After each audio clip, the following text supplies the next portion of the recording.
for joining us for this special session, a hosted program from our partners with Thermo Fisher. My name is Ken Shopman. I'm ABRF's Executive Director. Before we get started, we just want to give you a couple of housekeeping announcements.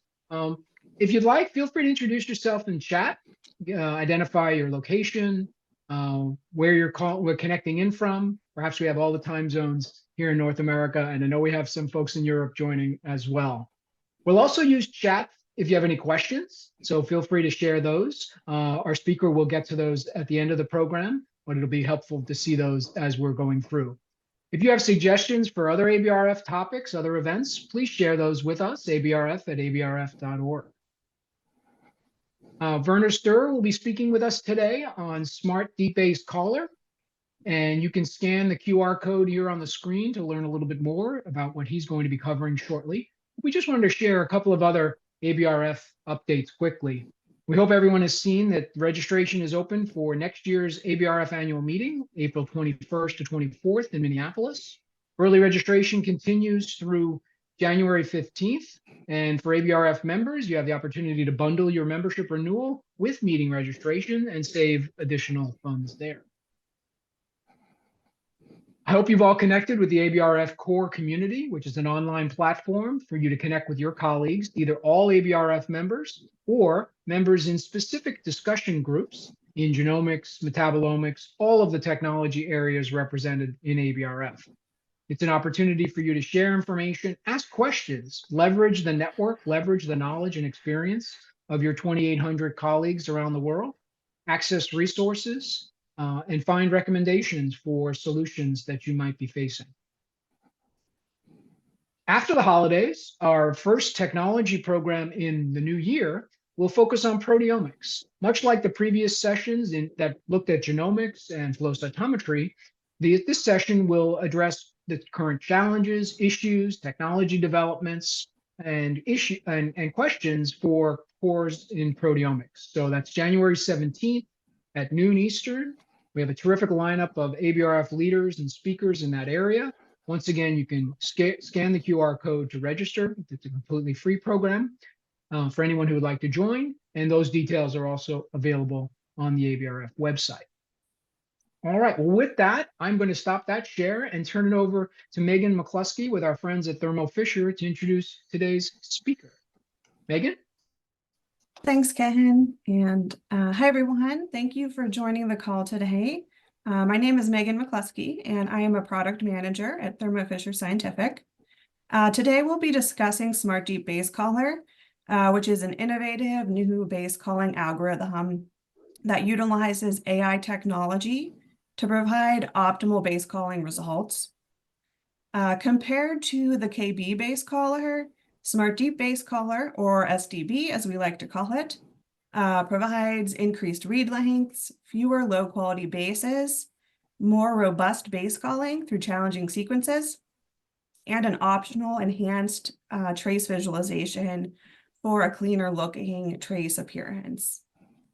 And with me today is Werner Sturr, our manager of the sequencing department at GeneArt, who began working with Smart Deep Basecaller during our beta testing phase. Following the presentation, we will have some time remaining to go over your questions. I will now pass over to Werner to share some background on GeneArt and on their experience with testing SDB.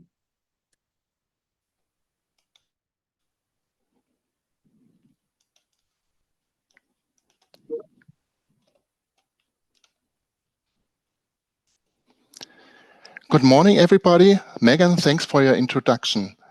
As previously heard, my name is Werner Sturr, and today I just want to tell you our experience about Thermo's new product, the Smart Deep Basecaller, we have been testing in our production. During my talk, I just abbreviate Smart Deep Basecaller by using SDB Basecaller. Instead, I hope this is okay for you. I just want to speak to you shortly about our services we are offering here in Regensburg. We are experts in writing DNA, and we are offering lots of services that are tightly connected to this service. I just will give a very short insight into applications where our products can be used. You will also have a high-level insight how we produce our genes and what kind of quality control we perform to verify our produced genes. Sequencing is our key method.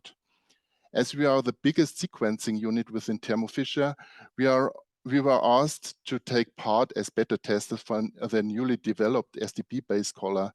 And this is an enormous step forward in analyzing the raw data produced by the CE sequences. And I will also give you a short insight about our testing methods, the results, and summarize them up.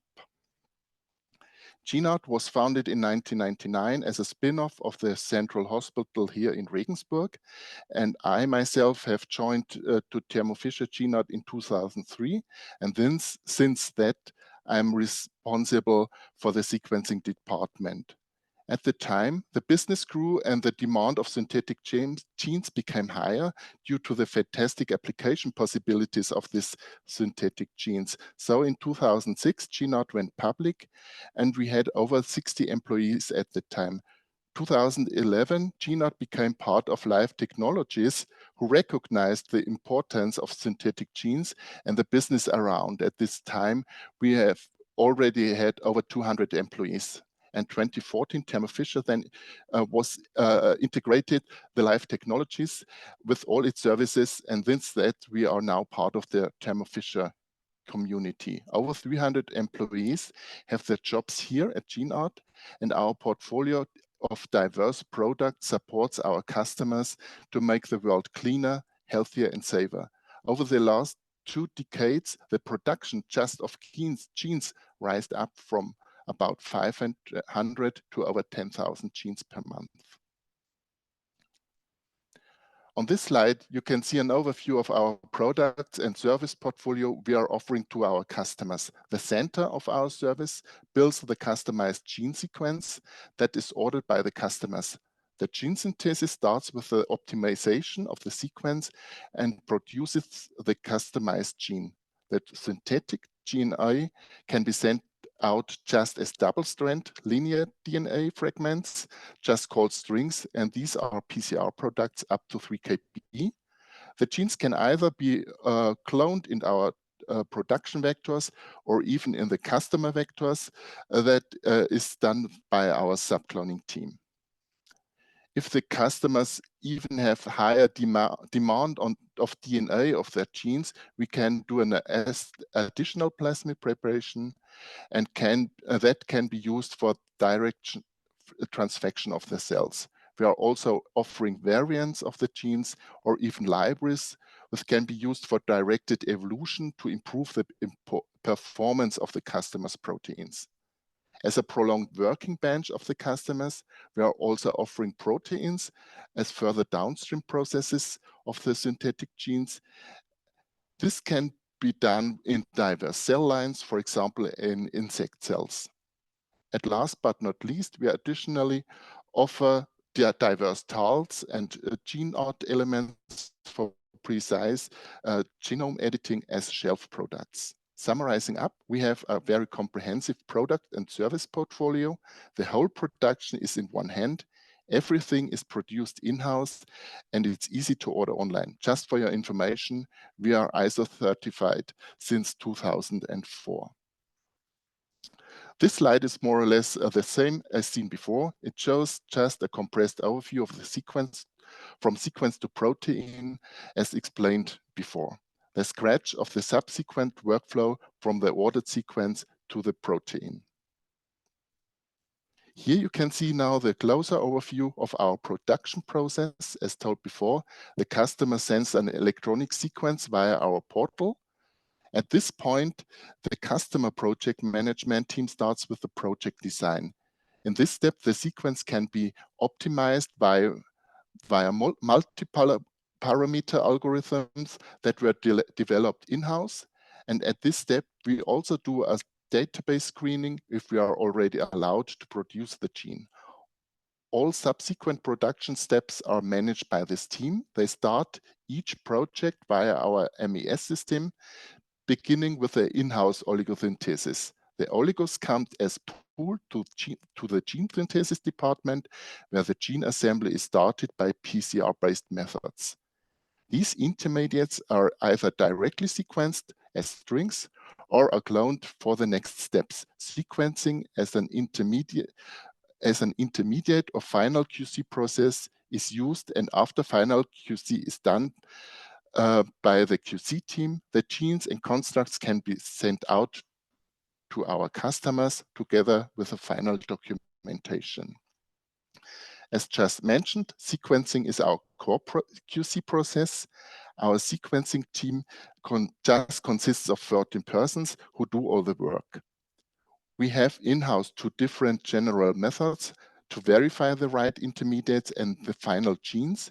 As we have hundreds of final genes and intermediates per day, so we have a very highly automated workflow to cover all these needs. About 80% of our daily production is QC'd via the NGS systems. We are using here the in-house technology of Ion Chef and Ion S5 systems, because this is the only NGS technology on the market that can deliver the sequencing results within 24 hours. A team of 3 technicians in the lab cover the daily business by the running 7 Chef and S5 systems. The AI decides afterwards the correctness of the clones. The other 20% of the production is covered by CE sequencing. The Sanger sequencing starts with the primer pre-pipetting steps overnight on the automation street, while the bacteria still grow overnight, and it finalizes the sequencing reaction by adding the isolated templates afterwards on the next production day. This work is done just by 4 technicians in the lab. The purified sequencing reactions run on 8 AB3730 XL sequencers, and after automated analysis, the results are valued by our QC team, supported by AI, before the right constructs are sent to our customers. Although just 20% of the sequencing is done via CE, we still talk about 4,000 to 6,000 reads per day, and not every construct can be verified via NGS. CE is performed on customer wish, and it is still the standard in science. Just for CE sequencing, the data are available for the customers. For NGS, we don't send out any data. The sequencing reactions are performed automatically. The sequencing primer distance lies between 350 to 500 base pairs. For primer walking, we are using applied biosystems technology. We have the ABRF 3730XL systems and the Big Die Terminator version 3.1 sequencing kit. The read length depends on the used capillary length. We decide here between 36 and 50 centimeters, and the range is between 550 to 900 base pairs. The manual sequence verification is done by the QC operators, assisted by artificial intelligence and by the MES systems, and the coverage is between 1 to 4 reads per base pair. We have 2 to 4 reads per KB with a minimum quality of Fred 20. As mentioned before, lots of reads chromatograms have to be valued by our QC team. They have assistance of our MES and AI systems, but errors in the sequence have to be detected, and if base calling was incorrect, mistakes have to be corrected before the final QC document can be created for our customers. So you can imagine that each improvement of base calling is an easy man for the team. If the base calling is indifferent, the sequence has high background, and the QC team can't make a unique decision about the correctness of the clone, it will have to be resequenced again. This was the reason why we decided some years ago to use a software of a third-party supplier that removes the background quite good and gives a nice shining to the customer-facing chromatograms. A second reason was to use the longer reads for the alignments, as the special software improves the resolution of the single peaks at the 3' end. We could prolong the distance then of our primer designs up to 500 base pairs instead of 350 base pairs, because if one primer creates sequence with background, we can remove that from our alignment without getting a gap in our alignment, as the chromatograms have a single peak resolution of up to 900 to 1000 base pairs. These reads cover then the gap of the missing read without having less peak resolution, so we do not have to repeat sequencing with a different oligo design. That saves money and time. But last year, we were asked by the software developers of Thermo Fisher if we would like to take part as beta testers for the SDP Basecaller. This was a great opportunity for us, as we are the biggest internal department of Thermo Fisher and we have a great variety of different sequence motifs. It was a chance for us to have some influence in developing the tool upon our needs as internal customer. We tested the Basecaller in comparison to the existing KB Basecaller and where we were using up to now. We are using the sequencing chemistry big die version 3.1, and this normally creates long reads, but the first termination starts some base pairs later than the version 1.1 chemistry. And another problem of CE sequencers are the running artifacts at the first 20 to 30 base pairs of the chromatogram. And this leads to wrong base calling at the 5' end, as the bases are often compressed.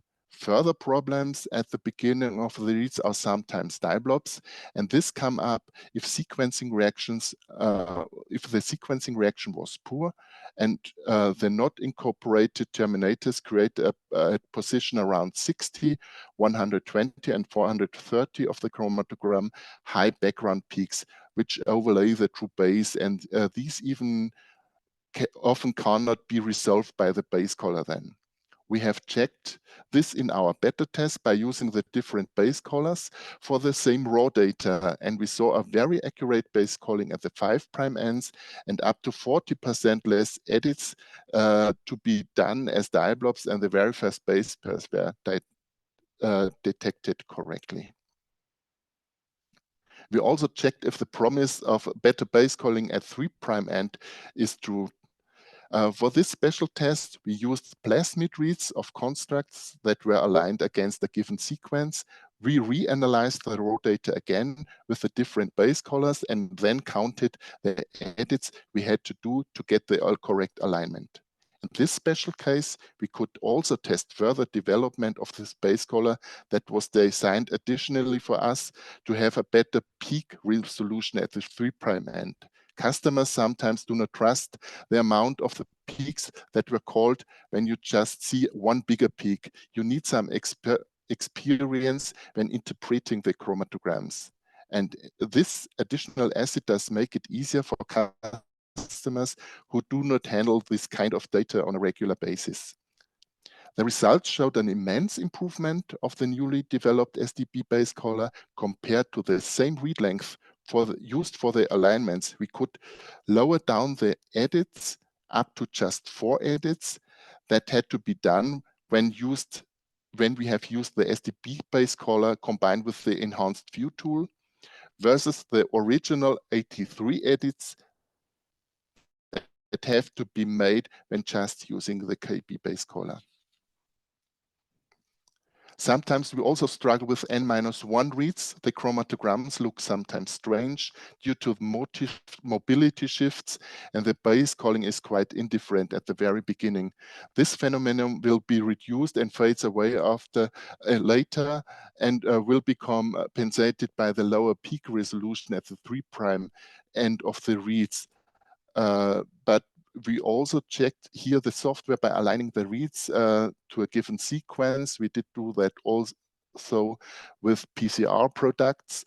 And as in the example shown here, we found the correct base calling starting at position 15, and even the amount of the weird called nucleotides was correct. And last but not least, we also compared the results of the SDP Basecaller versus the third-party software. We also did use plasmid sequences that were analyzed with the different Basecallers, and we also compared the used read length for the alignment and counted the needed edits to finalize the alignment. We saw that the software of the third party improves the read lengths compared to the KB Basecaller between 25 to 30%. the improvement of the read length using the SDP Basecaller is between 8 to 12%. That seems to be a low improvement, but if you also take into account the number of edits that have to be done to finalize the alignment, the argument of read length counts less than assumed. We saw the amount of needed edits rise up when using the third-party software. My assumption is the lower quality of the KB reads that are the basis of the third-party software. As the base calling of the KB Basecaller has the weakness in 5 and 3' regions, these problems cannot be completely removed by using a different software, and assume that it just reanalyzes the output of the sequencer. That means the sequencer has done the base calling, and this base calling is the next step for the third-party software then. When using the SDP Basecaller, you treat the raw data once again with a better algorithms from the very beginning, and so it does not recalculate a copy of a picture. To summarize the results of our beta testing, we got an improvement of read length between 8 to 12% in average. We have less editing efforts to correct wrong base calls in difficult regions. It has a very improved accurate base calling at 5 and 3' ends, and the third party prolongs the reads, but the base calling is not better than the output of the original file, and therefore does not improve the quality of the read in my eyes. Using the SDP Basecaller makes it work more easy and efficient in our labs because it's very easy to implement. You just need the sequencing analysis software package and the license for the SDP Basecaller on your computer of the sequencer. The running parameters are already integrated in the software package, and when selecting the SDP Basecaller in your sample sheet as analysis protocol, the SDP Basecaller automatically starts after the sequencing run has finished. The results are very fine, as you have increased read length at 5 and 3' ends, very accurate base calling of difficult sequencing motifs, such in diet blobs, mobility shifts, or GC-rich regions. You have very reduced hands-on time in reviewing the results, as less edits are necessary, and you have additionally the enhanced view option at the 3' end with a better resolution and reduced background. Finally, I just want to thank you for your attention, and I hope you will help us to make our world a little bit healthier, cleaner, and safer in these times now. Thank you very much.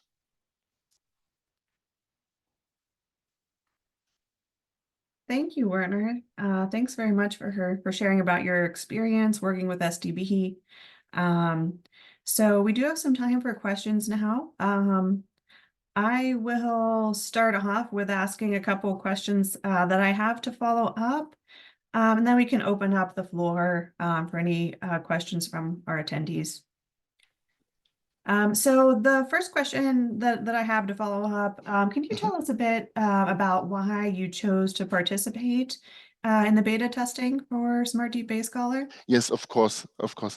First of all, it was my personal curiosity about the development of new technologies, methods, or software. The focus on our business are our customers, and they want products with speed and correctness. Due to this, we always search for new methods to get these needs fulfilled.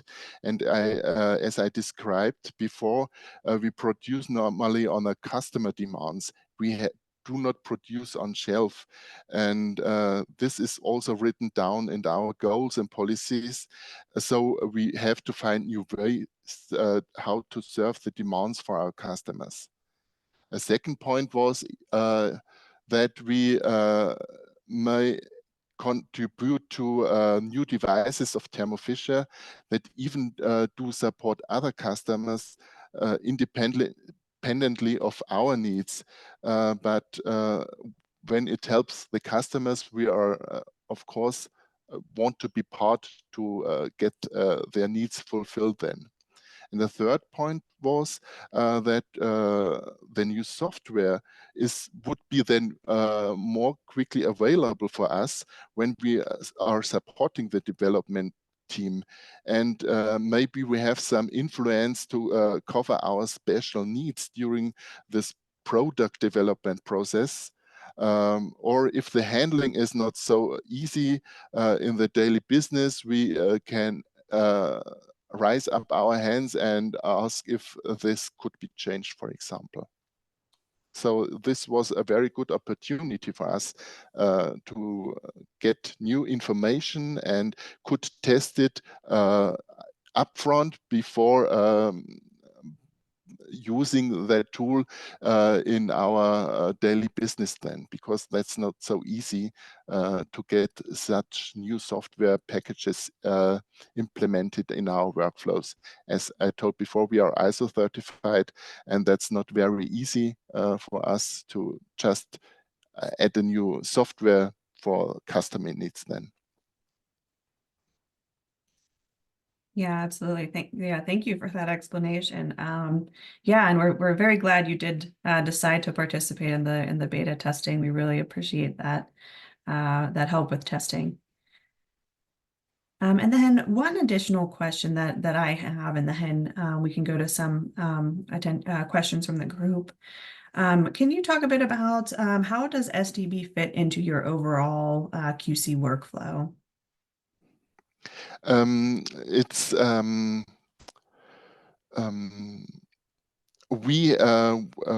very easy to get the system itself running, because you just have to add the new software package on your sequencer. You just have to add the licenses, and then after the end of the sequence run, the analysis is done automatically. Without looping out the final reads for reanalyzation with a different software package. This was, for example, also one asset we asked if this software could be implemented into the running software, because it was planned originally as a standalone tool, but now it's integrated in the software. And now you can do all the handling via our MES system. It creates the plate files for us, the sequencing protocols, where already the SDB basecaller is used as the main basecaller for sequencing analysis. And then that's a very easy handling for us. And on the other hand, we have to do, our quality team has to do lots of edits when using the chromatograms to finalize the alignments.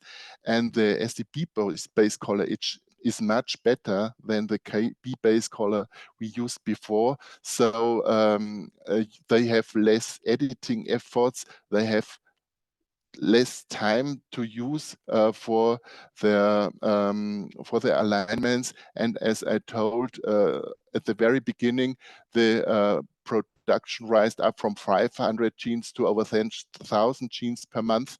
That means lots of work has to be done by the QC team, and they have less time to stay on each alignment, as the basecaller is doing its job and has a high quality read output then. Thanks. That's great to hear that this is integrating well into your workflow and enabling the team to deal with the high volume that you're receiving. Mm-hmm. All right, so let's see. We do have a couple questions in the chat. So I'll just read these off. So the first one says, simple question. How did you test how trustworthy those reads are at the very end that are wide peaks in KB basecaller, but definitive peaks in SDB? Is it simply measuring width and then estimating the number of peaks? Or do you have peaks with very shallow valleys that simply don't look normally resolved in KB? did you test some other primer reads to verify that the software is consistent? Yes, of course, because we we have lots of constructs each day that we have a given sequence we have to reach, and we have reanalyzed the original reads again with the SDP Basecaller and compared the results of the original alignment compared to the SDP read alignment. And then we could check the base calling in these cases. And as I also mentioned, we don't just have one read over the whole construct. We have minimum 2 to 4 reads per KB. That means we have a coverage of 1 or 2 reads per base pair then, with our shortest read length of 550 base pairs. So we have different reads on the same position that have different positions in the chromatograms. And according to the different resolution of the chromatograms at 250 versus 850, you can compare then if the base caller did do its job and if they are called correctly then. And this was verified in our alignments. And this was done additionally in our labs here by quality control over 100 clones that where the length vary between 500 base pairs to 8 KB.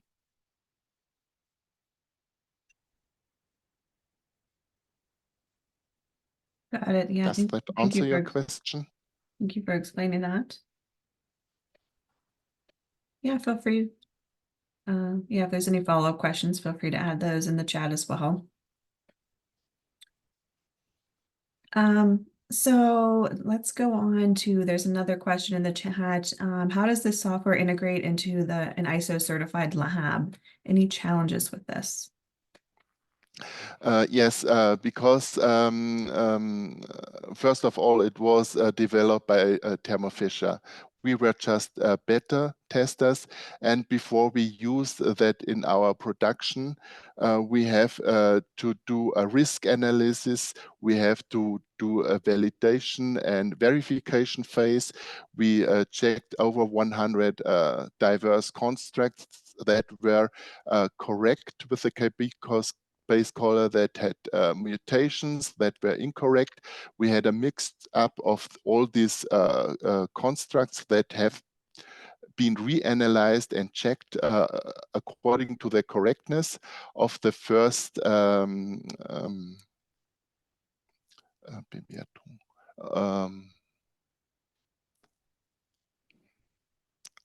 if they were okay on the first production step, but we repeated that with the SDP Basecaller, and we checked if we have get the same results at with the original KB Basecaller. So before we integrated this software, we had to do lots of checks before we can use it here in-house as a standard procedure then. Got it. Yeah, that makes sense for sure. All right, let's see. And another question we have here is about using Smart Deep Basecaller.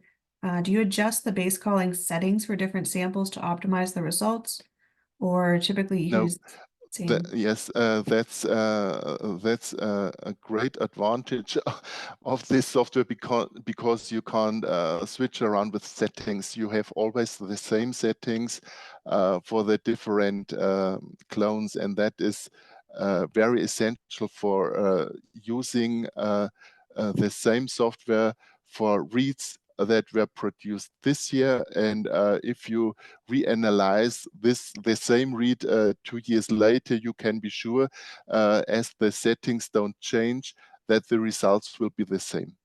You don't have the possibility to adjust some settings just for a better view of the reads, for example, then. Great. Great. Yeah, thank you for answering that question as well. One more question that we have here. Since you offer both NGS and Sanger sequencing, can you discuss in which cases customers request Sanger over NGS? The normal way for us is the NGS sequencing because it's cheaper, I have to say.